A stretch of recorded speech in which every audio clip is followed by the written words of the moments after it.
Shibone Besami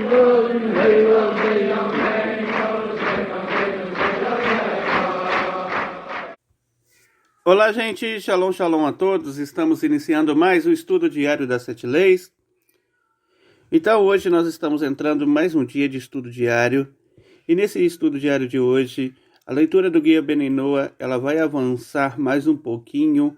A gente vai estar chegando em mais um parágrafo do capítulo de número 4.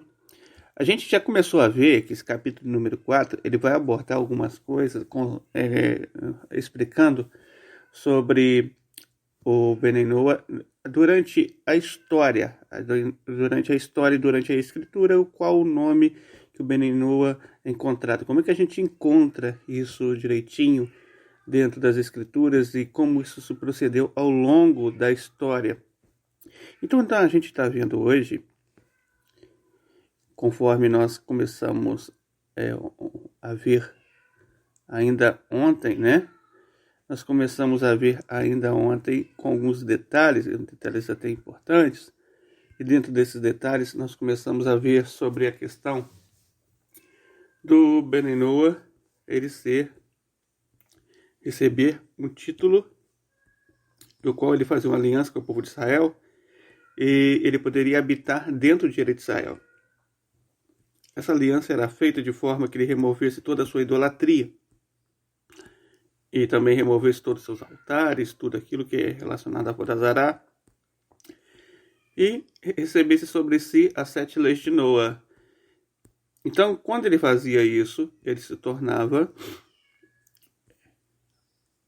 é o que nós estaremos vendo hoje, ele se tornava um Ketoshav.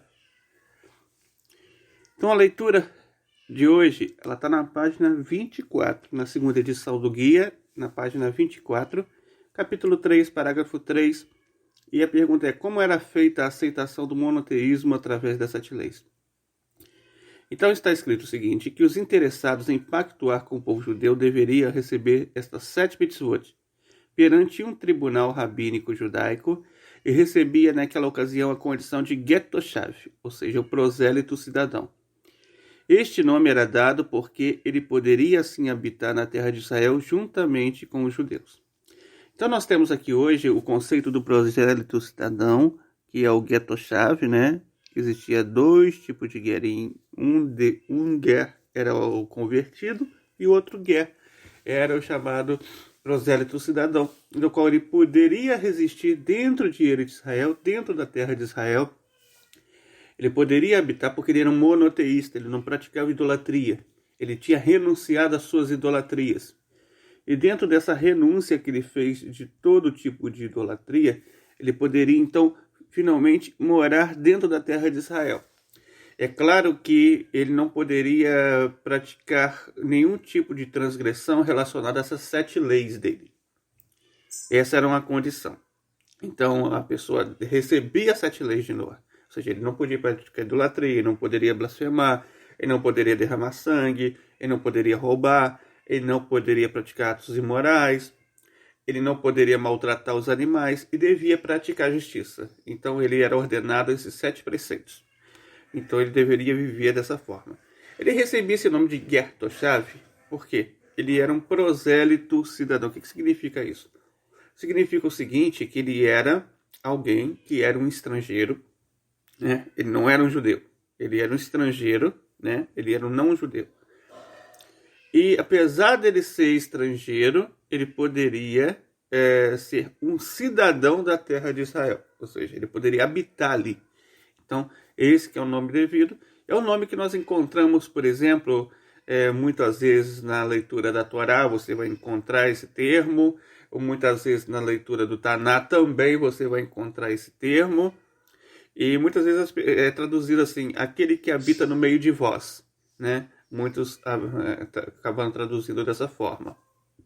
Ou é traduzido como o peregrino que está no meio de vocês.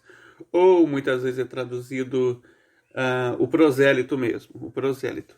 Então, esse é o quem? Quem é esse? É aquele que aceitou as 7 leis de Noa.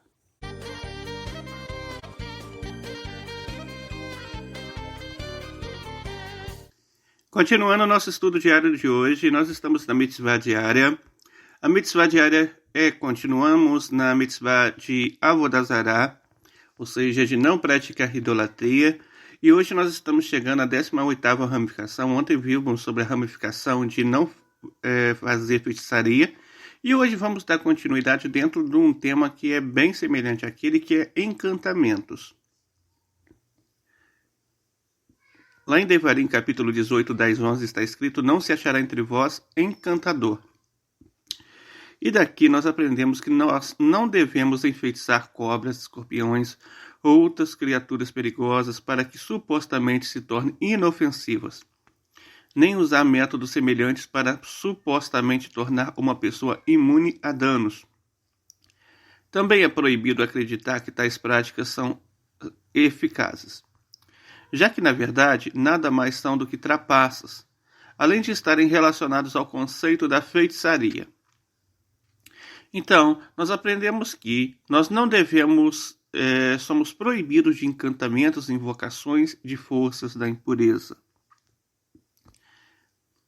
Lá no Sefer Hinuri, número 512, está escrito que fomos impedidos de fazer invocações sobre qualquer coisa. E esta questão é que um homem diz coisas e diz às pessoas que estas coisas que ele disse beneficiam ou prejudicam qualquer coisa. E sobre isso é afirmado em Deuteronômio 18, 10, 11, não se achará em ti. E aquele que invoca encantos. E a linguagem do Sifrei Devarim 172 é aquele que encanta uma cobra ou se encanta um escorpião. Significando que ele diz coisas a esses animais para que eles não mordam, de acordo com a opinião do Sefer Mitzvot do Rambam, na Mitzvot Lotase 35, proibição 35, e assim também está incluso aqui que aquele que fala essas coisas sobre a sua ferida, para que a dor o deixe. E há alguns que explicaram, aquele que invoca encantos, para significar que ele reúne cobras ou escorpiões ou outros animais em um lugar com suas maquinações e suas invocações. E está tudo incluso nesta proibição.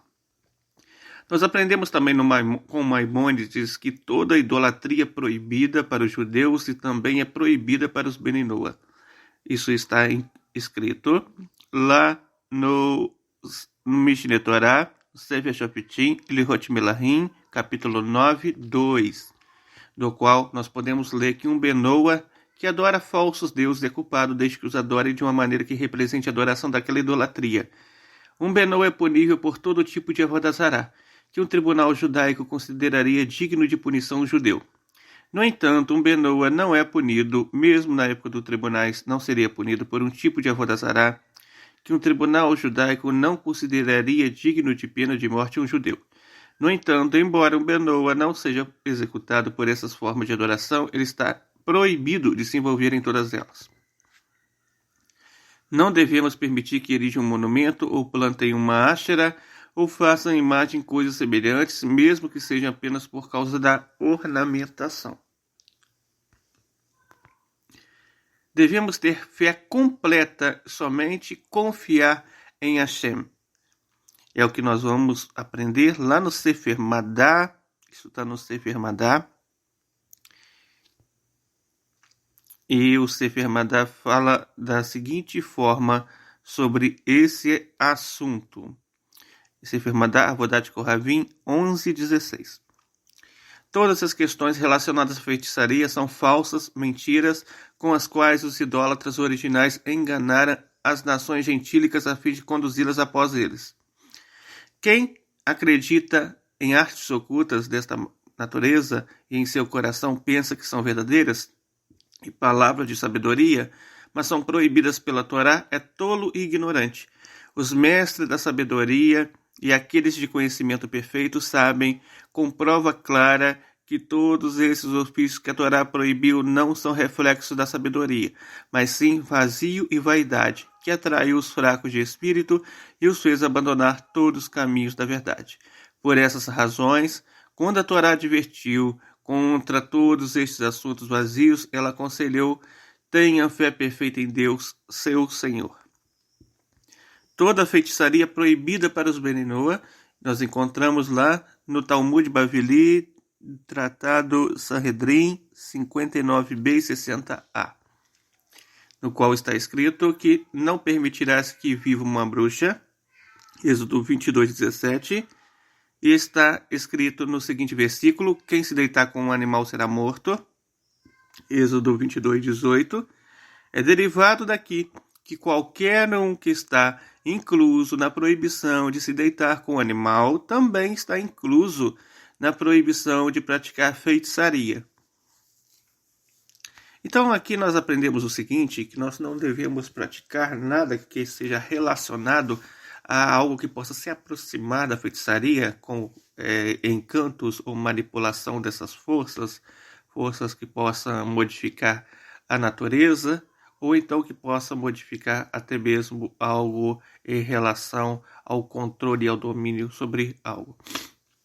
Então nós não devemos praticar nenhum tipo de coisas que se assemelham também a encantamentos. Por exemplo, a cura da fé, praticada muitas vezes em determinados locais aí, como igreja, essas coisas, cura de fé, ou show de curas, ou cura e libertações. Isso, na verdade, nada mais é do que encantamento. É uma forma que se aproxima da feitiçaria e que não tem nada de serviço sagrado naquilo. Apenas só uma aproximação da feitiçaria. Não praticar caminhada no fogo, ou seja, como por exemplo alguns ritos fazem em determinada época, passar dentro de uma fogueira. Não recorrer à hipnose religiosa, ou seja, a pessoa ser manipulada, hipnotizada com alguns fins religiosos. Não recorrer a cultos cristãos que trabalham o emocional e usa hipnoses também. Por exemplo, que faz as pessoas caírem, desmaiarem, e algumas vezes são teatros mesmo, ou outras mesmo é que a pessoa consegue manipular o inconsciente da pessoa, da outra. E não recorrer a benzedeiros, ou seja, benzedeiros que falam que vou fazer uma cura para você em torno desse tipo de reza que eu vou fazer aqui para você. Esse reza aqui é do guia tal. Então, isso também é um tipo de encantamento, do qual nós devemos nos abster dessas coisas, porque temos fé completa em Hashem e Ele é a nossa segurança.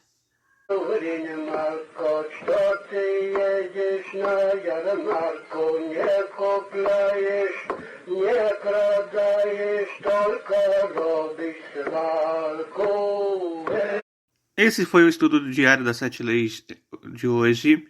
Hoje, no dia 8 do mês de Iyar do ano de 5.782 da criação, também conhecido como 9 de maio de 2022, aprendemos que nós não devemos praticar nenhum tipo de feitiçaria, nem de algo que se aproxime de feitiçaria, como, por exemplo, encantamentos.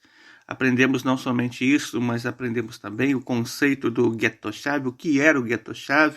Nas escrituras, nós vemos que os Beni Noa estão lá nas escrituras, chamado de Get Toshav, muitas vezes. E com isso nós podemos identificar melhor e qual era a forma que se procedia sobre isso. Shalom, shalom a todos, que Hashem possa dar muitas brahot para você, para sua família, que esse dia de hoje seja um dia muito especial na sua vida, seja um dia ímpar, um dia em que você conquiste tudo aquilo que realmente precisa. Shalom.